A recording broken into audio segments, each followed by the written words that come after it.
Speaking of lazy booking,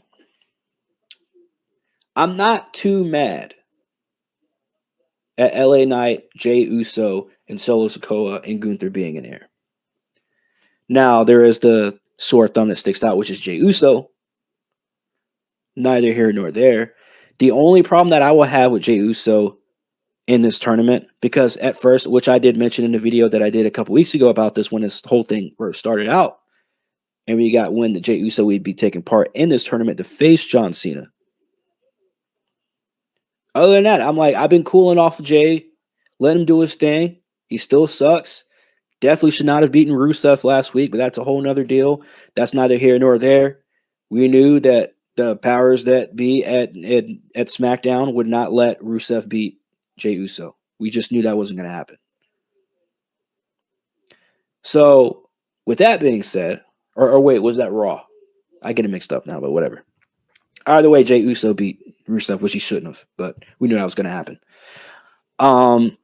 The only problem that I would have with Jey Uso in terms of this whole tournament now will just be if he wins this tournament and has to face John, and it's John Cena's very last match, because then I will have a colossal problem with WWE, with John Cena not speaking up, because there's no way in fuck that you're going to be able to sit there and tell me with a straight face that John Cena wants to face Jey Uso in his very last match ever of all time.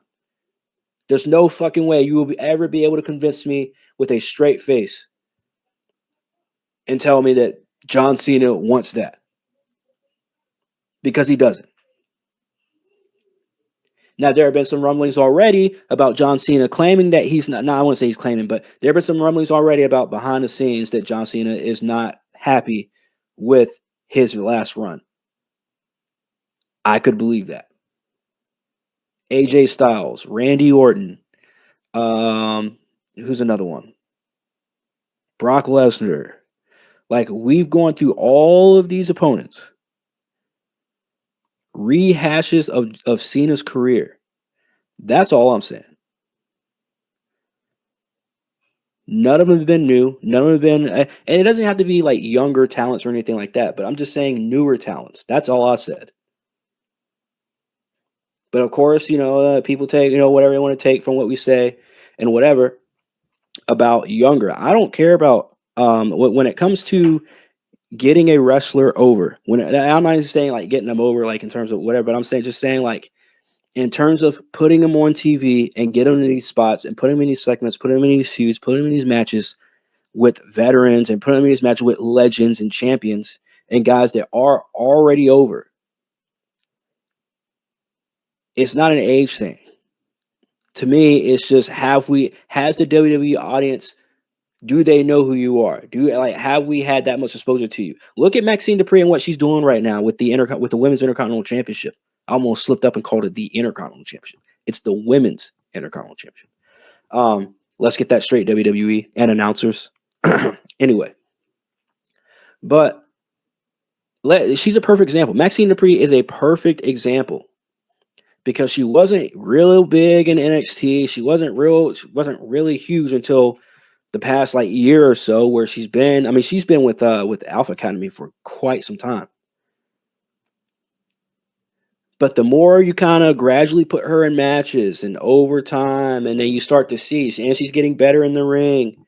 The more we see her in the ring, the better she gets. At least the better she looks to us, right? To us fans.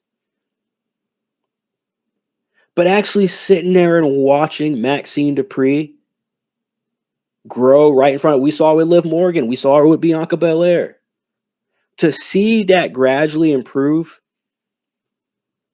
and see it on TV, it's amazing. It's awesome.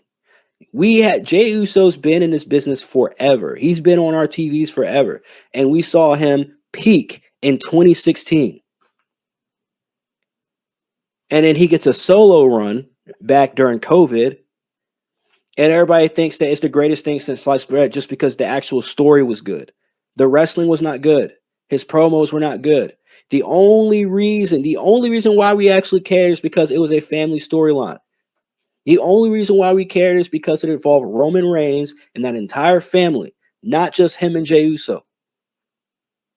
It was more at play when that happened during COVID with that storyline. Just like it's always going to be more at play when it comes between Jey Uso and Roman Reigns, and now Jimmy Uso and Solo Sikoa and that whole thing.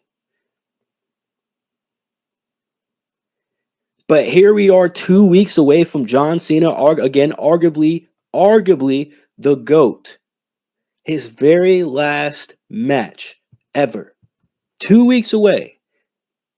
And these are the four guys you're giving us. Now, again, I'm not mad at any of these guys except for Jey Uso. If he gets to that point where he is the guy to face Cena, then that's where I'll have a bigger problem. But I'm fine with Jey Uso losing in the semifinals, or hell, even going to the finals and losing to Gunther, or losing to Solo. He could lose to any one of these guys, and I'll be completely fine with it.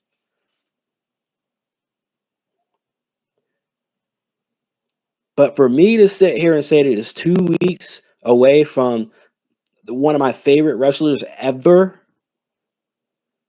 that I've been watching literally since middle school, actually no, elementary school, because he started in 2002. So yeah, that was elementary school for me. So I'm not happy at all with this last tournament. I'm not happy at all the fact that all we had all year in 2025 is rehashes of Cena. It has to come to a point to where we as fans can say enough is enough. No disrespect to these four guys, to Gunther, Solo, Jay, and LA Knight. But this isn't what I want to see for Cena's last match. Is that too much to ask for? Is that too much for me as a fan to say, we learned 2 years ago, or actually, I'm sorry, a year ago, at least a year ago, because I think was it Money in the Bank or Fastlane last year or something like that, where Cena came out and during a press conference and said, hey, look, I've got a year left. December of 2025 is going to be my very last match, blah, blah, whatever. Cool. If I'm Triple H, why am I not trying to get ahead of the curve? Fam, he's letting you know. And again, I don't know how much leeway Cena has now that TKO's in charge over there when it comes to his own shit in terms of storylines and matches and stuff like that. Like, obviously, it's Cena, so whatever he says goes to an extent. Like, he can still be that last line of defense to anything that he wants to, go his way. Don't get me wrong. Like, he still has pull there more than pretty much anybody there except for probably Lesnar. But he and Lesnar probably have the same amount of pull. But at the end of the day, if TKO says, hey, this is how we want you to book this, blah, blah, blah, I don't know if they have their hands on creative. So I don't want to get too far into TKO in terms of creative, in terms of main events and last matches and stuff like that, and pay-per-view matches and main events and all that stuff. But to an extent, you have to kind of keep your eye open when it comes to TKO. Because I don't get how you can be Triple H and come from where you came from through all the eras and then book like complete shit in 2025. Like, the way the booking has been done this year seems like Triple H forgot everything he ever was taught. Like, it seems like at this point, like Triple H, like this dude has completely lost his mind, has dementia or something, and just needs to be taken out back and fucking pillowed. That's what it seems like. Like, that's how bad the booking has been this year. And that's the only reason why I say I think TKO is behind the booking.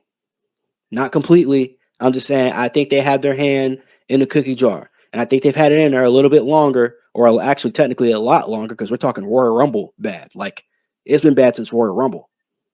So they've had their hand in the cookie jar, to my belief. They've had their hand to the cookie jar, in the cookie jar, a lot longer than what they've needed it in there for. Now look at what we got. So I highly doubt that John Cena is looking at this tour. I highly doubt that even Triple H is looking at this tour and saying, oh, yeah, this was good. Yeah, great tour. Yeah. because once this is over, I would really like I really want to know who is behind all this stuff because I would be very curious to see if Triple H would come out and say, yeah, John booked out like John approved everything that happened in this, for his farewell tour. Like, is John playing too much good ball, or what would be the word? What's the term for that? But is John Cena being too much of a good sport with them right now, especially with Triple H? Because it's been bad. Triple H, I mean, John Cena's been on our screens since Royal Rumble, consistently on our screens since Royal Rumble. And we knew, again, that this would be his last year. Why hasn't this run even been remotely great?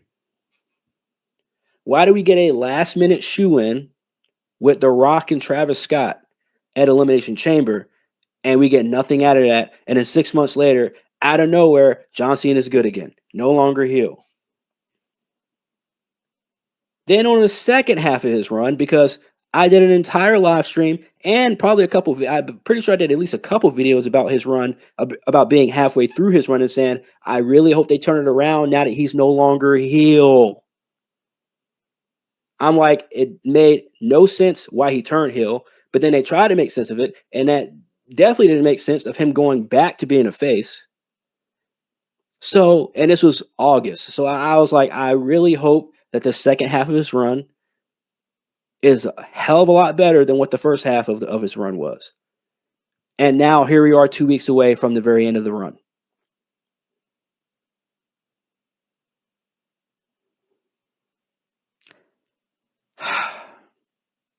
Like I said, I am disappointed at the least.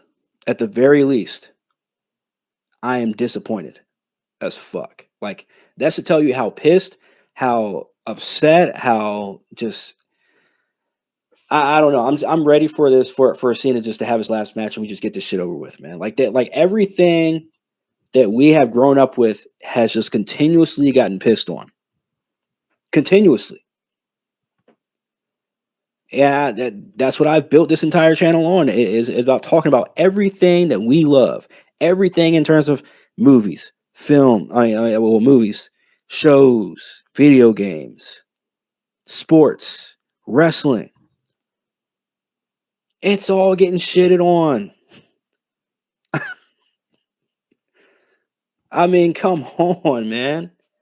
It all is. We just saw LeBron James kick out a fan the other night of a basketball game because she was heckling. That's y'all's goat.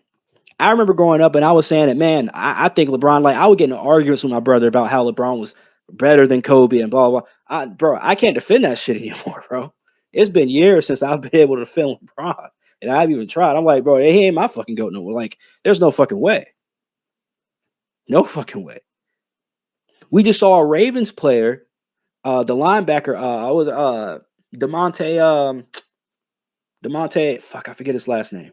I don't want to get his last name, but the linebacker Demonte, he got fined $14,000 for doing the "It's Over" celebration, and because they tried to say it was a violent celebration. Like, fam, 14. Like, again, like they can probably sneeze at it. He did like some tweet earlier today where he was talking about where he like made a joke about it. He was like, "Oh man, he was like, thanks a lot." He was like, "This is a celebration that's been used for generations everywhere, all the time, and now my kids won't have a Christmas or something like that because he got fined the 14,000." So he was making a dig, like a joke at that, which is pretty hilarious. But I'm sitting here, I'm like, bro, this is so far removed from the football that we had when I was growing up, which was not too long ago. It was only 20 years ago, 15 years ago. I was still in high school. So like I don't understand where our entertainment is going, bro. It's not making any sense to me as to a guy that has pretty much been rich his entire adult life, or at least the majority of his adult life. So it's not like all Triple H got the bag and he's just chilling, not doing nothing. No, this dude's had the bag since damn near I was born. Like, that's how long he's been in the business. And all he's done, and we've seen it before our eyes. He's gotten better. He's done nothing but learn, soaked everything up like a sponge with under Vince. And it seemed like when it came to NXT and he was control of all of that, he continued to build it. It seemed, again, I keep saying it seemed like, because we believed at him at that time. I was one of his biggest supporters at that time. Hell, even a year ago, I was still one of the biggest Triple H supporters.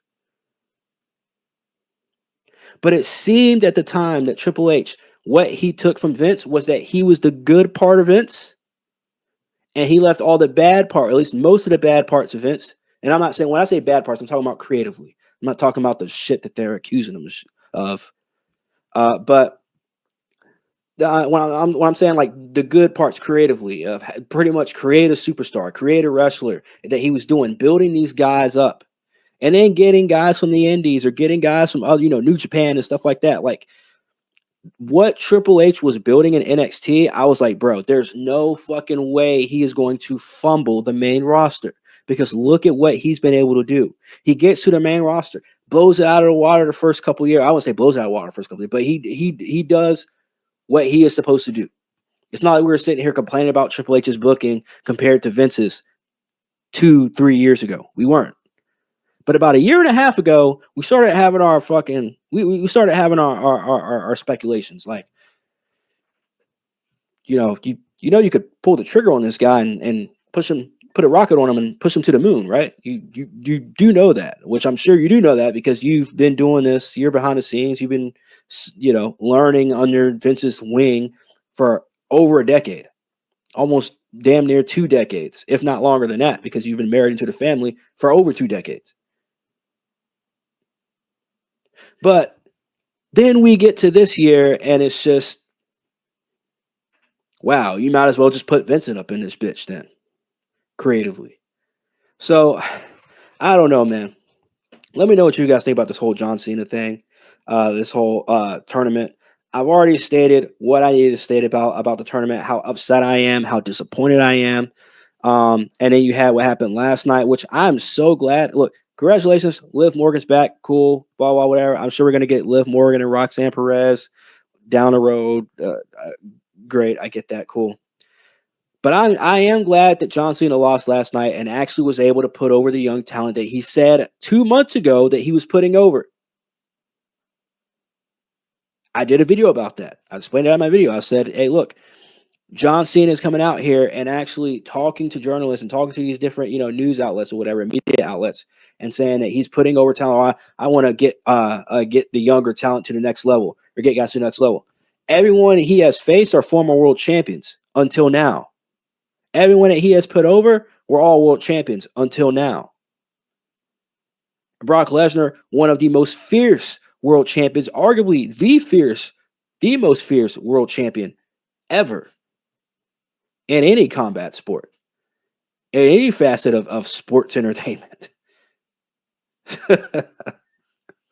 So, I mean, it made no sense to me until last night, where it's like, all right, John, so you waited until 2 weeks before you retire, before you have your last match. Your match before your last is when you decide to put over younger talent or get them to the next level.